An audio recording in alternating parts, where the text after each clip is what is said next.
Madame, monsieur, bonjour et bienvenue à Horizon Midi, l'avant-dernière livraison de la semaine. Et prenez l'habitude de me voir à la présentation de ce programme au moins une fois toutes les semaines avec les mêmes chroniqueurs. Et puisqu'on parle d'eux, Bertrand Bicard nous propose ce matin de faire un point sur l'impact du grand banditisme sur l'économie, la société et la cohésion sociale. Yvan Amini, quant à lui, nous propose de faire un tour dans le monde avec un arrêt en Égypte.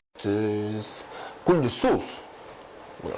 Merci Bertrand, et lui c'est notre officier de réserve qui répond toujours présent et promptement à chaque fois qu'il est sollicité. Yvan Amini, bonjour et bienvenue. Bonjour Julio Axel Biot, bonjour à Bertrand Bicard, bonjour également à tous les téléspectateurs de Bon Midi. Je les retrouve ce matin avec beaucoup de joie.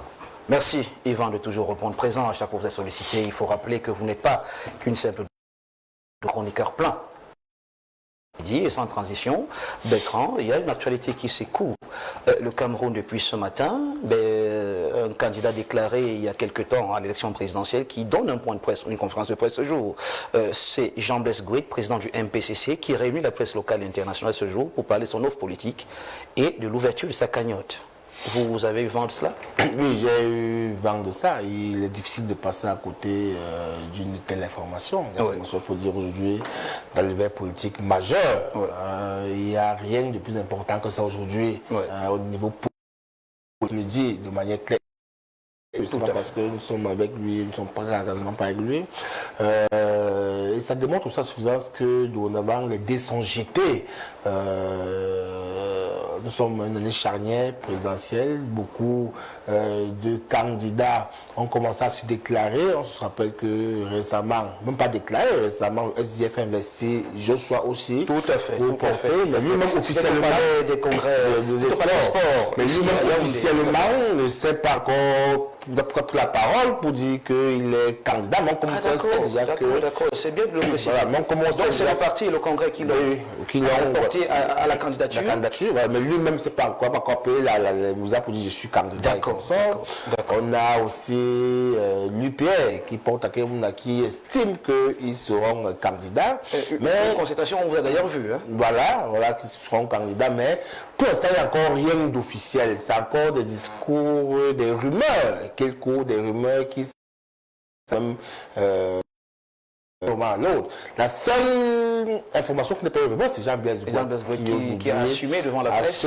Tout à fait. Devant la presse, il a assumé à l'époque, il va assumer devant la presse sa candidature à l'élection présidentielle au niveau du Cameroun. Il se positionne là aujourd'hui, quand on convoque l'univers politique aujourd'hui comme un candidat véritablement sérieux, un candidat majeur. Lorsqu'on sait qu'au Cameroun aujourd'hui, beaucoup de partis politiques qui ont pignon sur eux font quand même face à un certain nombre de problèmes, qui n'est pas de leur faute, qui est de la faute de l'administration camerounaise, notamment du Minat Tangandi, qui estime qu'il peut en même temps gérer le MINAT et gérer les partis politiques comme son épicerie. Il y a donc beaucoup de candidats aujourd'hui qui ne sont même pas certains aujourd'hui de prendre part à la ligne de départ. Et si ces candidats-là, on va passer un nom ici, ne sont effectivement pas là ce jour, à la réalité, ils sont de champ politique camerounais, il n'y a rien. Ça vide complètement la un véritable boulevard au président du RDPC, celui qui est là depuis quasiment 42 ans.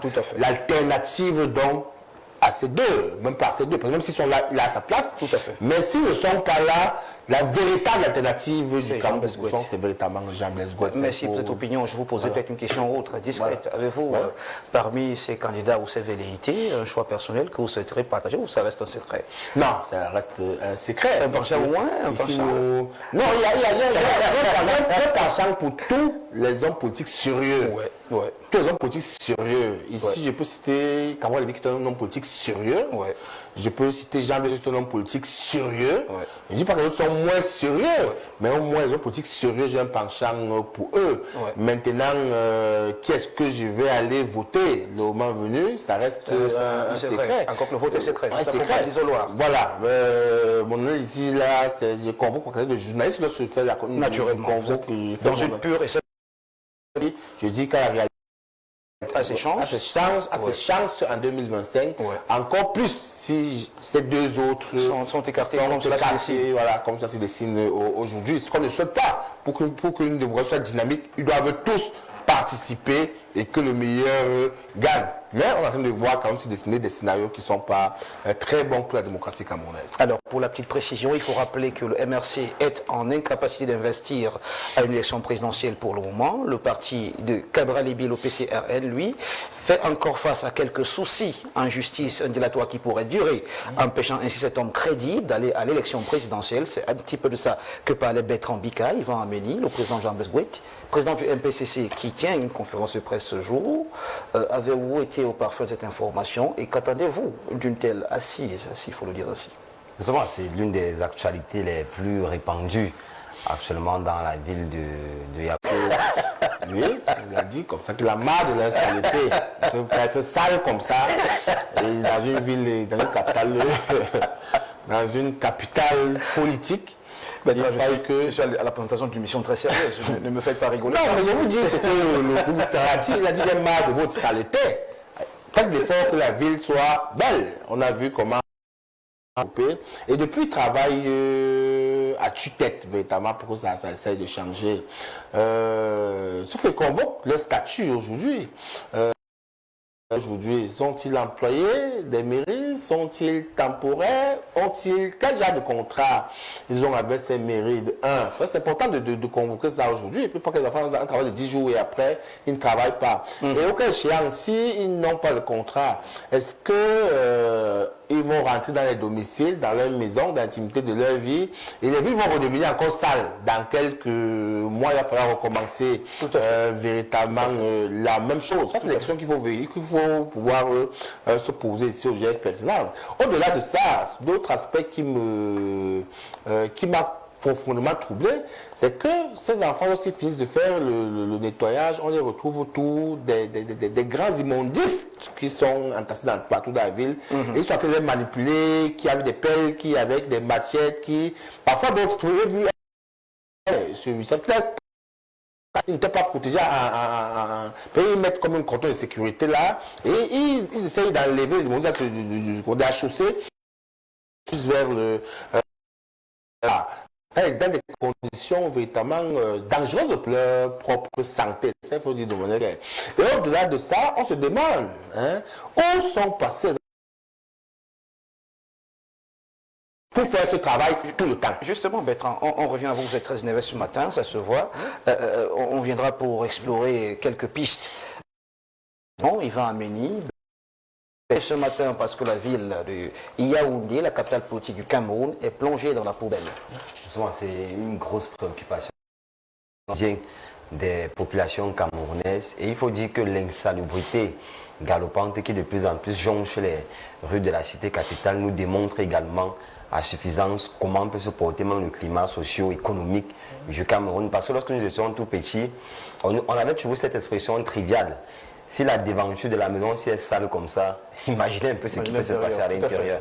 Lorsque nous voyons l'insalubrité ambiante qui de plus en plus prévaut dans la ville de Yaoundé, vous pouvez un peu imaginer comment le Cameroun se porte. On a même plus besoin des termes techniques, des termes économiques, des termes philosophiques pour vous dire que le Cameroun est un pays sous-développé en fait. Parce que lorsqu'un État, lorsqu'une nation veut se développer, on priorise d'abord le secteur primaire. Le secteur primaire, c'est comment on fait pour que la ville soit d'abord propre. C'est une préoccupation majeure. Vous voyez quand même des jeunes qui sont en train de travailler, ils n'ont pas de gants. Aujourd'hui même, il y a certains employés de l'entreprise Isacam qui travaillent, ils n'ont plus les boîtes de lait comme à l'époque. Pourtant, lorsque j'avais par exemple 5 ans, lorsqu'ils terminaient de travailler, on voyait qu'ils avaient des boîtes de lait avec un qui de plus en plus étaient déployés, mobilisés à ce niveau-là. Donc en gros, la ville de Yaoundé actuellement, le Cameroun, dans son entièreté, traverse de plus en plus, vit de plus en plus sur le poids de ses ordures ménagères parce que nous sommes dans un contexte où il y a un problème de management.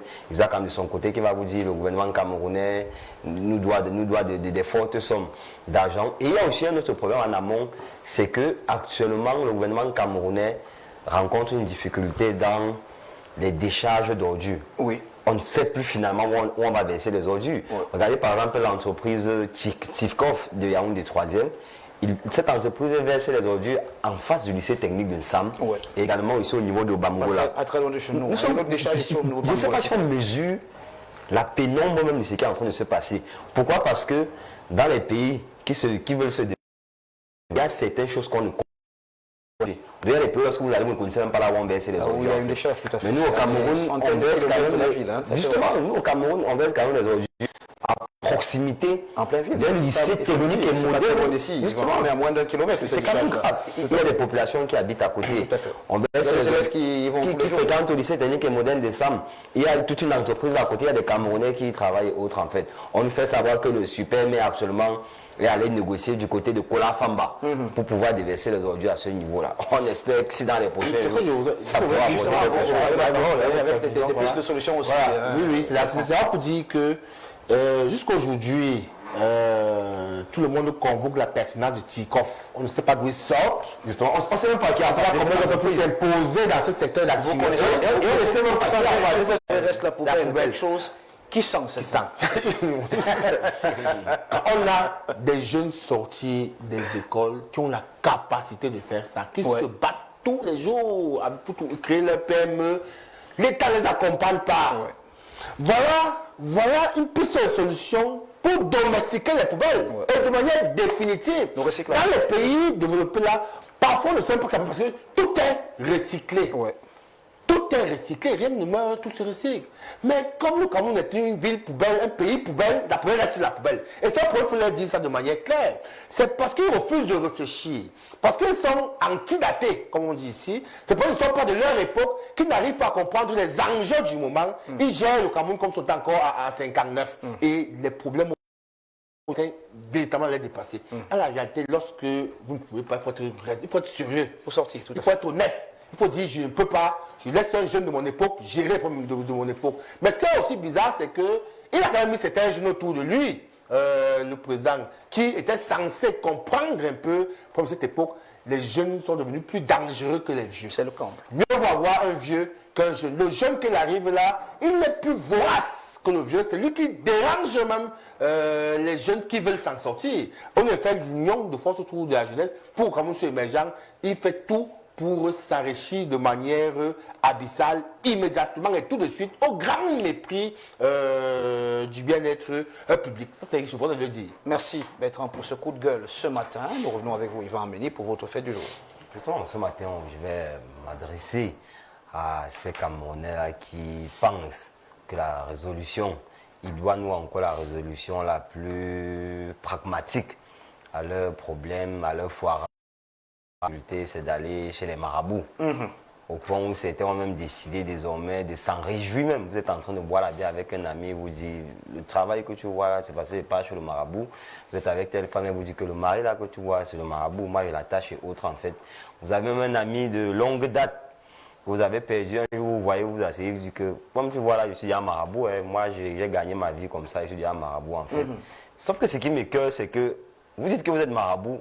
Mais dans la nuit, vous prenez aussi la lampe et la torche pour marcher comme nous autres. Pourquoi vous ne marchez pas? Vous dites que vous voyez.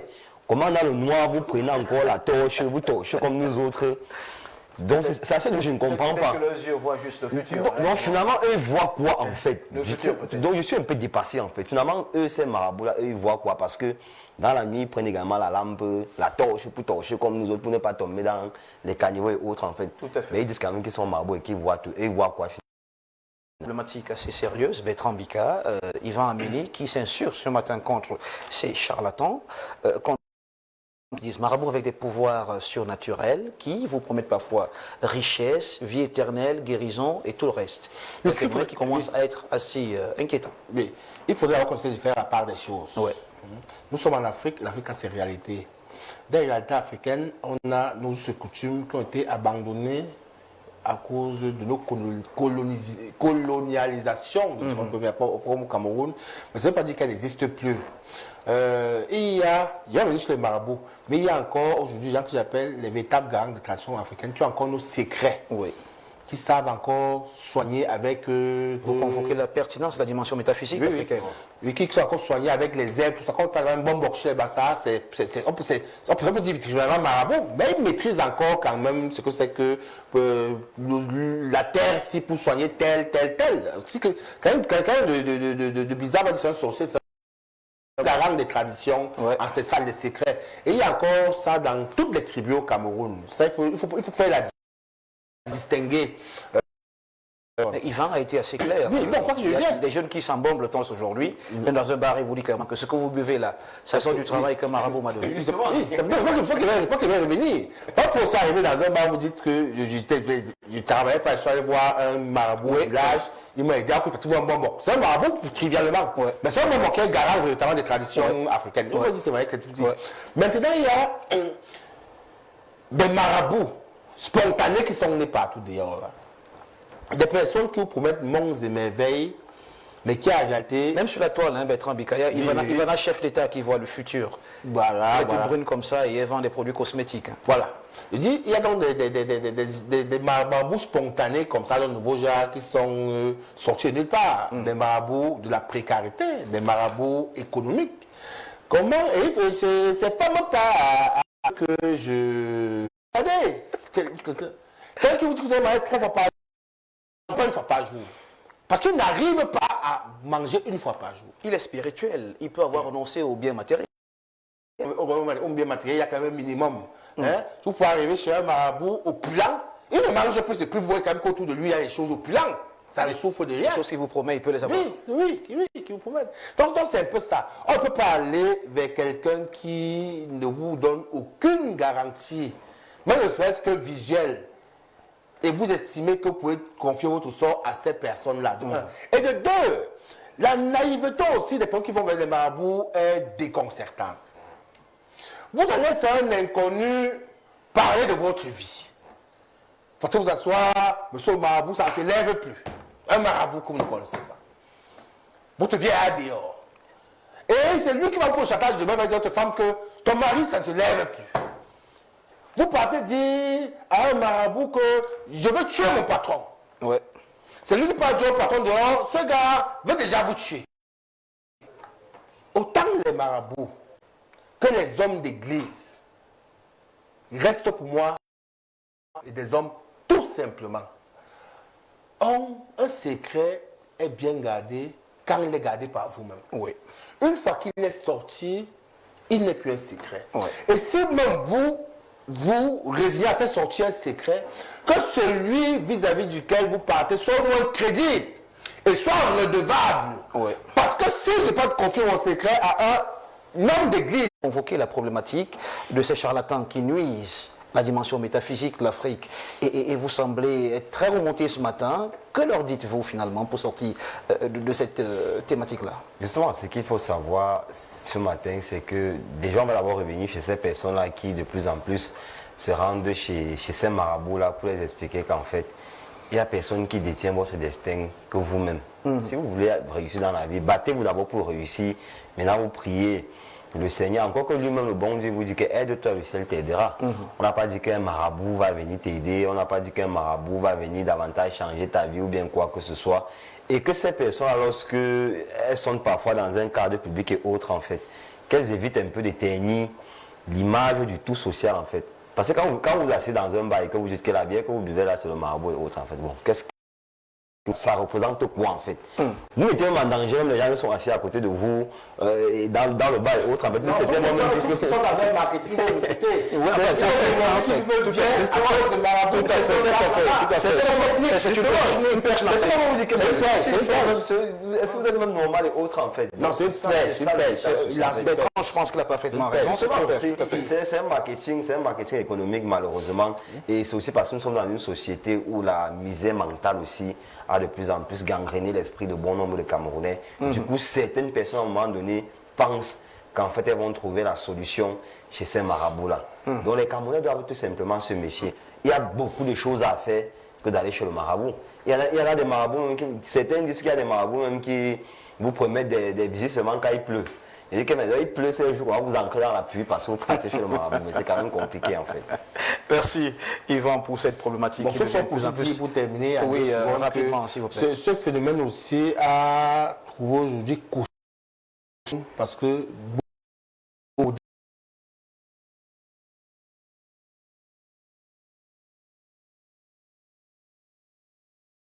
domicile qui vont partout. Lorsque vous avez l'impression que vous avez un ministre qui a 10 marabouts qui viennent tous les vendredis au bureau, vous croyez justement que c'est le maraboutage qui ont fait devenir ministre ou après-demain, alors ce n'est pas ça. C'est ces antivaleurs-là qu'il faut véritablement condamner. Se dire que s'il y a dans leur pratique là-bas et vous vivez en travaillant véritablement et en croyant en Dieu. Merci beaucoup Bertrand d'apporter ces dernières précisions et naturellement la société est véritablement gangrénée aujourd'hui et cela peut parfois déboucher sur le grand banditisme. Coup de transition à la régie, on revient juste après pour l'on en parle.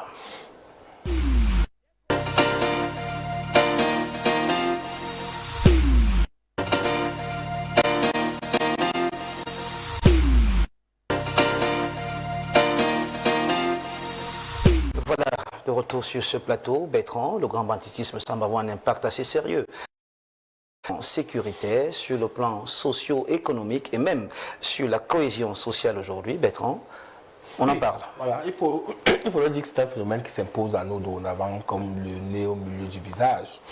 Il ne se passe plus un jour dans l'univers social au Cameroun sans qu'on ne voie des drames, des drames et des drames. Que ce soit des drames économiques avec des braquages en n'en plus finir. Ça, il faut le dire de manière claire, qui déboulent toujours ou quasi totalement sur des morts d'hommes. Que ce soit des tueries, des assassinats. On se rappelle encore que très récemment, on a tué un prêtre à la montée, un volier. Est-ce qu'on doit rappeler les 20 taximans qui ont été enlevés et tués récemment dans les périphériques de Yaoundé? Sans compter tous ces cadavres qu'on retrouve partout. Récemment, le charnier est voilà, assez commun, voilà.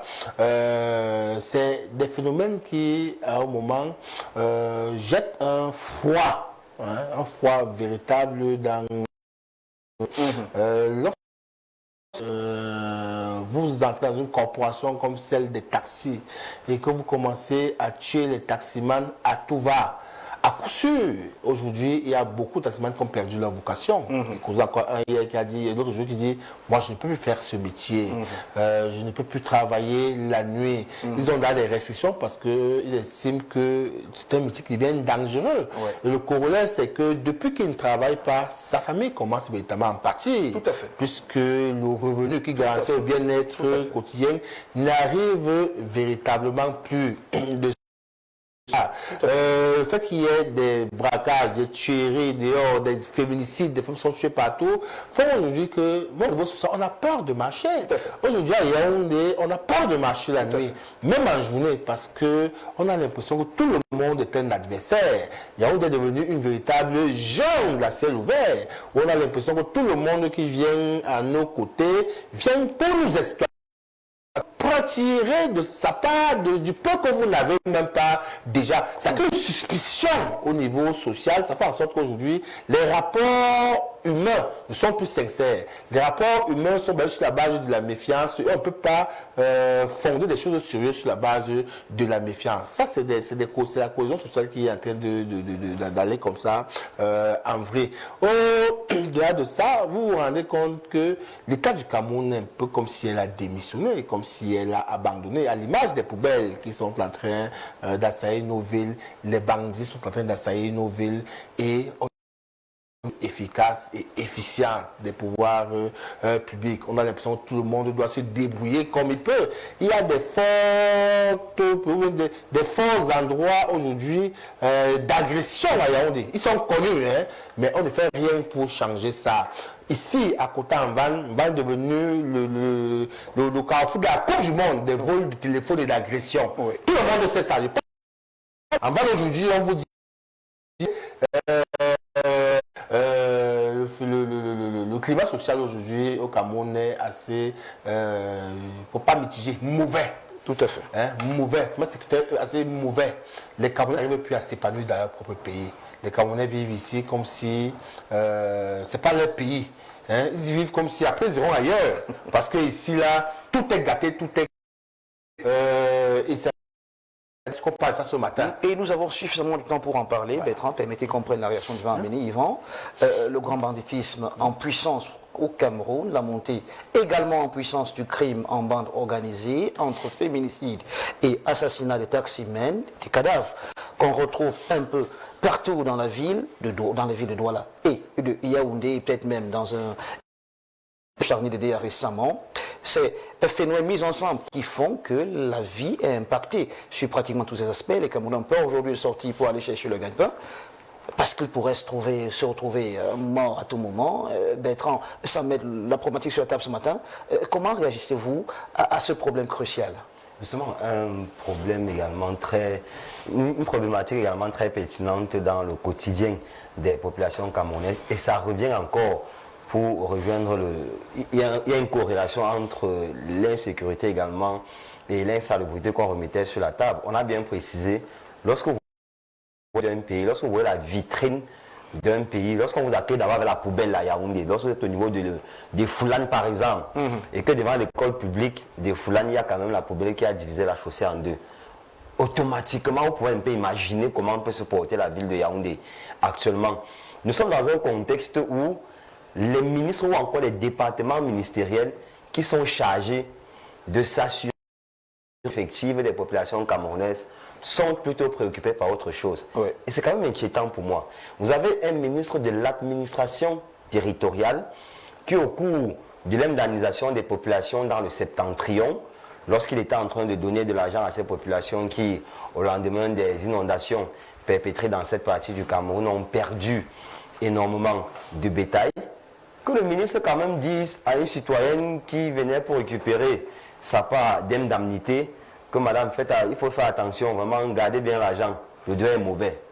Dans un pays, Vous avez dans un pays qui veut... C'est une situation vécue. Dans un pays qui veut se développer, mon très cher Julio Axel Job, depuis que je suis né, même quand je n'étais pas encore journaliste, je n'ai jamais vu une vidéo en France, aux États-Unis, en Russie, où on parlait d'indemnisation et le ministre donne de l'argent en espèces aux citoyens qui sont là. C'était ma première fois de voir ça. On parle de combien même? On parle de 200 000 francs. C'est pour à mon vision. Mais vous dites avec 200 000 que bien mauvais. À mon vision. Celui qui est censé d'ailleurs vous garantir Bien l'intégrité. sûr, bien sûr. C'est pas quand vous êtes avec le ministre, il vous dit ça que le Dieu est mauvais.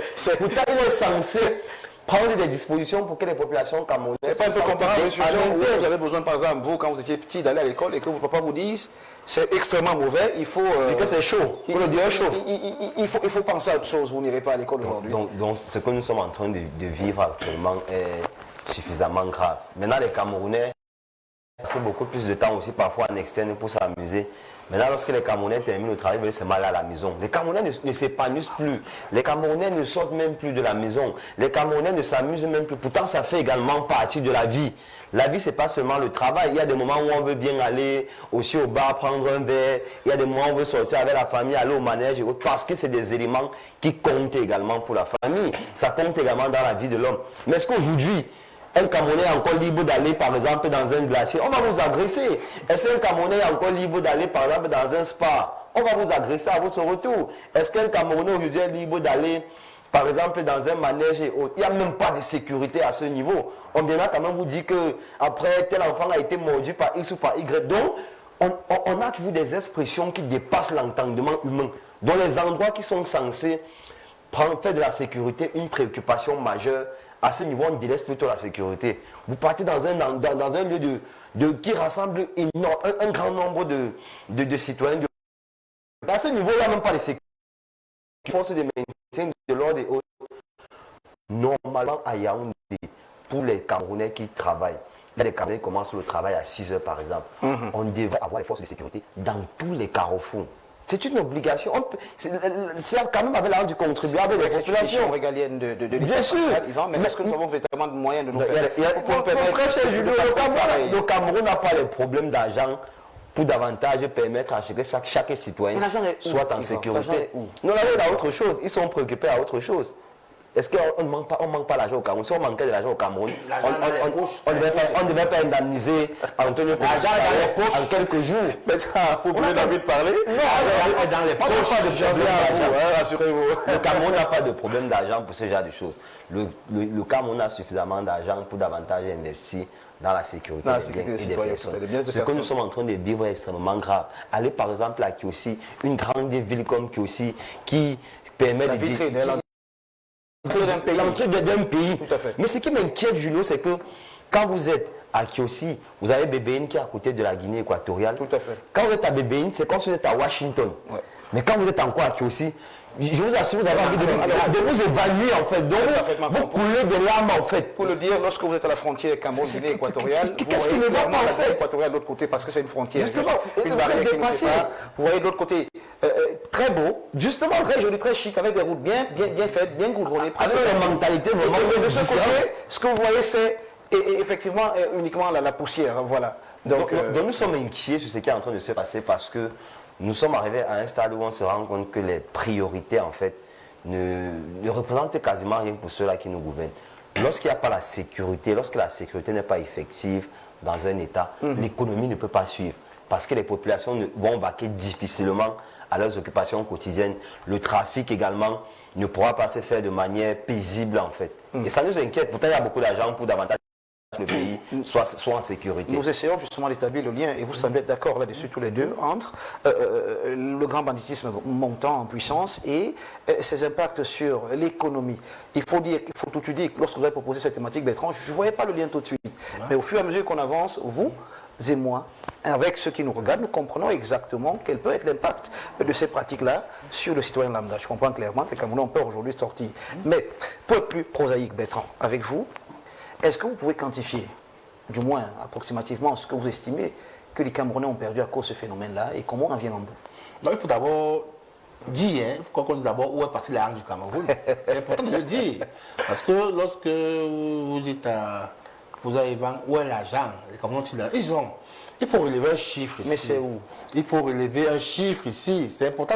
Quand on dit ce chiffre, on dit ça à nous vendre la bouche. Il faut ouvrir la bouche, tout le monde écoute bien le chiffre. Pour rappeler qu'il y a un rapport à la Chambre des comptes qui nous dit que depuis 42 ans qu'on peut viager au Cameroun, nous avons envoyé 69 000 milliards. Naturellement. 69 000 milliards. Donc quand on dit ça, il faut se comprendre un peu l'ampleur de ce qu'on appelle. Ça relève d'un véritable scandale financier. 69 000 milliards. Ça s'appelle crime contre le système financier national. Il faut clairement le marteler. Merci d'ailleurs à la régie qui met ces chiffres à notre disposition.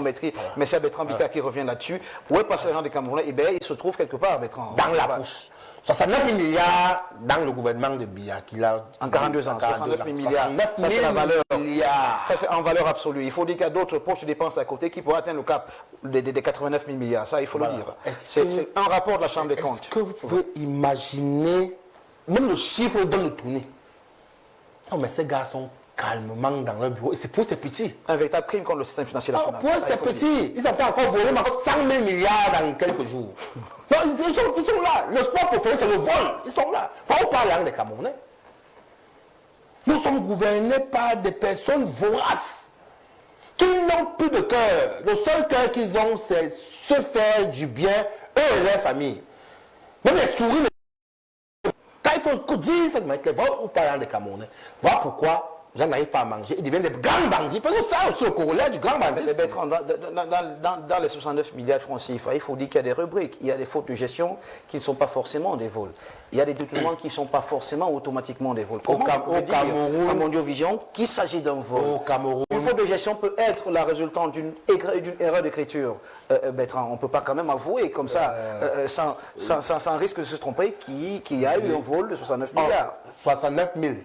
69 000 milliards, tout à fait. 69 milliards, c'est petit. 69 milliards, c'est ce que le cuisinier d'un dernier ministre vole chez lui, lui, il ne sort pas dans le sac. 69 milliards, c'est ce qu'ils ont dans la maison aussi. On ne peut pas transporter 69 milliards dans un sac. Je te dis qu'eux vont faire 9 milliards dans leur sac. Eux, dans ce Cameroun-ci. Tu n'es pas. Mais oui! Mais nous sommes d'accord. Vous avez une maison où le père a 80 ans, le premier fils 60 ans, il vit dans la maison. La dernière fille a 40 ans, elle vit dans la maison. Elle ne travaille pas, mais elles ne sont pas incultes. Il faut voir les diplômes. Il faut voir. Tout le monde est diplômé. Ils n'arrivent pas, ils n'ont pas pu s'insérer toute leur vie. C'est pas faute d'avoir essayé. C'est pas faute d'avoir déposé des projets, tout. Ils ont tout fait. Rien n'a marché. Mais à côté de ça, un petit villageois, parce qu'il porte un nom bizarre à Consoudan, c'est bizarre. Lui, il décroche les micro-projets, les financements, les intégrations. Avec ça, ça lit le journal, parce qu'ils ne veulent. Ils sont nombreux là. Ils sont nombreux là. Parce que tu as un nom bizarre, on te prend dans une entreprise bizarre, tout d'un coup tu ne travailles pas. C'est les gars qui font une carrière cadre, ils n'avancent jamais, ils ne connaissent rien. On a été cadre, ils meurent cadre, il va en être cadre.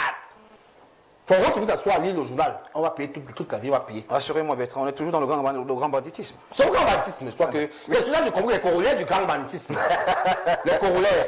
Puisque je crois, du moins, sauf si un gars est vendu, que pour se jeter dans le grand banditisme, ça veut dire qu'il y a un besoin qu'on veut combler.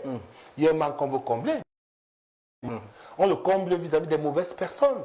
Le Camerounais que vous avez agressé le matin, il se lève à 5 h du matin. Le pauvre, lui aussi se bat pour avoir un franc pour nourrir sa famille, vivre sa vie. Il est autant frustré que vous. Autant frustré que vous. Tout à fait. Voilà ça qu'il faut dire. Journal. Et qu'un journaliste vienne quand même à faire une enquête, à produire son reportage et tout ça. Vous savez ce que le Camerounais lambda se dit au quartier? Non. Que si Kamwata vole l'eau, je sais qu'il aussi pour ne pas voler l'eau. Et si Kamwata ne paye pas l'eau, je sais qui pour payer mes factures. C'est donc toutes ces frustrations-là qui poussent dans les Camerounais à faire le faux. On en sort. Puisqu'ils estiment que si ceux qui sont en haut, il faut changer le système tout simplement. Qu'est-ce que vous voulez qu'on dise? Si dans une maison, le père vole, on viendra pour conseiller ça comment? Il n'y a pas un autre conseil que de lui dire il faut changer le système tout simplement. On n'a jamais compris en France que RFI n'a pas payé la facture d'eau et de lumière. Mais au Cameroun, on vient quand même vous dire que Kamwata a des dettes de courant électrique. Ça veut dire qu'il y a des ministères aussi qui parfois ne payent pas le courant électrique à la fin du mois. Non, ils sont champions. Bon, il faut le dire, l'État est très bon. Vous voulez donc que les Camerounais qui poussent donc les populations donc à aller faire le grand banditisme, à aller voler parce qu'ils ont été dans la tête qu'en fait, ceux qui sont en haut font pire. Peut-être pour la gouverne de ceux qui nous regardent, nous ne faisons pas l'apologie du grand banditisme. Justement, mais sans qu'on présente les tas, on présente les causes. Les causes. Les causes. On parle des causes. Sans les justifier. Hein, On présente les causes. Voilà. Les causes. Voilà. Donc, on a tous condamné ça ici au départ. Bien sûr. Maintenant, Comment on en sort? Merci Yvan. Comment on en sort? Rapidement, en 2 minutes. Je veux simplement dire que l'État du Cameroun, pris comme gouvernement, dans son tract, le sens strict, pas les Camerounais qui se battent, est l'un des principaux comment dire ça, facteurs de décrépitude de beaucoup d'entreprises au Cameroun. C'est un agent économique. Vous n'avez pas fait de raison. Agent économique. C'est un agent économique. Tout à fait. L'État ne paye rien. Il vole tout, il ne paye pas. Non, Bertrand, on ne va pas le dire. Je dis que l'État... Ne pas solder sa dette, c'est pas voler. Je dis que l'État ne paye rien. Il passe le temps à ne rien payer. Et les entreprises croupissent, mais jusqu'à fermer. Si quelqu'un prend votre argent, je à le job, il ne vous le rembourse jamais, finalement vous dites que c'est un magnète. Vous pouvez trouver tous les mots pour nous trouver que c'est un voleur. Nous sommes d'accord? Nous sommes d'accord, non? Voilà. Donc il faut dire comme c'est bien clair. Maintenant pour sortir de cette situation, qu'est-ce qu'on fait? Il y a une seule chose à faire. Parce qu'on va tous nous accuser comme ça. Non, il y a une seule chose à faire. Ça, c'est... Avant le problème, tout le monde sait ce qu'il va dire. Tous les Camerounais savent ce qu'il faut. Ça, c'est clair. Mais dites-le quand même. Il veut quand même le dire. Voilà. Il faut changer ce système qui nous... 32 ans. Il est anti-daté. Est-ce que c'est donc facile de changer un système qui a 42 ans d'existence? Il faut vraiment dire au Cameroun que ce système-là est anti-daté. Oui. Il est obsolète, il ne correspond plus aux enjeux du moment. Oui. Tant qu'on ne prend pas conscience de ce fait, vous êtes d'accord de dire, comme vous dites, on a des dirigeants qu'on mérite. Parce que c'est comme François Fayon qui a dit, chaque génération doit prendre conscience de sa mission, l'accomplir ou la trahir. Oui. Les Camerounais ne prennent pas conscience de leur mission pour accomplir. Oui. On a une mission, la mission c'est imposer notre époque aussi. Je ne peux pas avoir... Il y a des gens qui deviennent tous sont nés. Ils sont grands-pères, c'est tout pour bien qui j'ai le Cameroun. Il y a des gens qui sont nés à l'époque. On ne peut pas comme moins d'eux. Ils lisaient des ministres dans les livres scolaires. Ils vont en retraite, c'est tous ces ministres qui. Il faut être sérieux quand même, il faut être sérieux dans ce pays. On voit ces ministres aujourd'hui qui sont comment dire, des observateurs, on voit des écrivains, ils viennent partir dans la vie politique, on donne les conseils. Tout à fait. Ils sont fatigués. Alors, le mois qui est dit cela et qui partage votre opinion, c'est le mois chroniqueur, hein, pas journaliste. Voilà, il était bien de le préciser. Il est 10h59, une minute avant de prendre la pub, peut-être l'instant de lire ce message qui est à Et d'ailleurs beaucoup. Bonjour les médecins d'information, vous êtes très bien habillés ce matin. Bonjour Yvan Amni qui signe son retour sur le plateau. Je suis quand même surpris de voir les messages arriver sur mon numéro alors qu'il y a un numéro à l'écran. Est-ce que Bertrand Bika est marié? Oui, il est marié. Yvan Amni est célèbre, vous pouvez le prendre. L'instant pub.